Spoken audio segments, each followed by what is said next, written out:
For the first time, someone was talking to me, saying my name.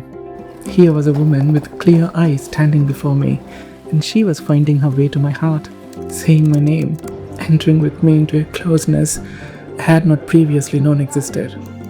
I ran into these words on page 47 of my ongoing read, The Elegance of the Hedgehog. Words, when lifted from their source and placed, separated before us, invite various interpretations. Stripped of their context or when selectively decided, they become something else. These words have a ring of romance to them, don't they? There's a woman, there is longing, there is a quiet desperation of someone discovering closeness. The area on the sentence leans gently towards love.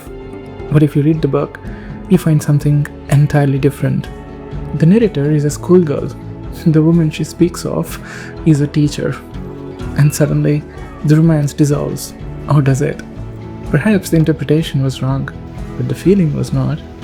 The acknowledgement of being seen, the sudden warmth of a new closeness, a heart slowly yielding to another presence. The beauty of that moment does not disappear simply because the context changes. That is the curious nature of words.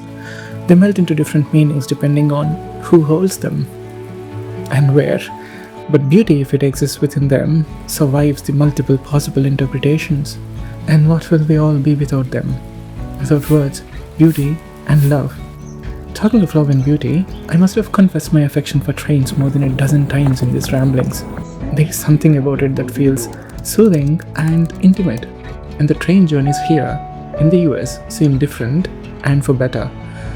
You board a train underground, it carries you through tunnels, and then you climb a stair of steps. A simple exit suddenly becomes a passage, a narrow corridor delivering you from a closed world into an open civilization. I must have stepped out of such stations 100 times, and yet the curiosity never fades. Because in these moments, the eyes find what they're searching for. Or perhaps I should borrow the words of Virginia Woolf here. For the eye has this strange property. It rests only on beauty, like a butterfly it seeks color. And so, a commuter emerges from a train station, steps into a city, and finds a world overflowing with color and movement. A canvas that is burningly alive. And what happens when train arrives? Not train, it's rain. And what happens when rain arrives? When the sky adds its own quiet strokes to the scene.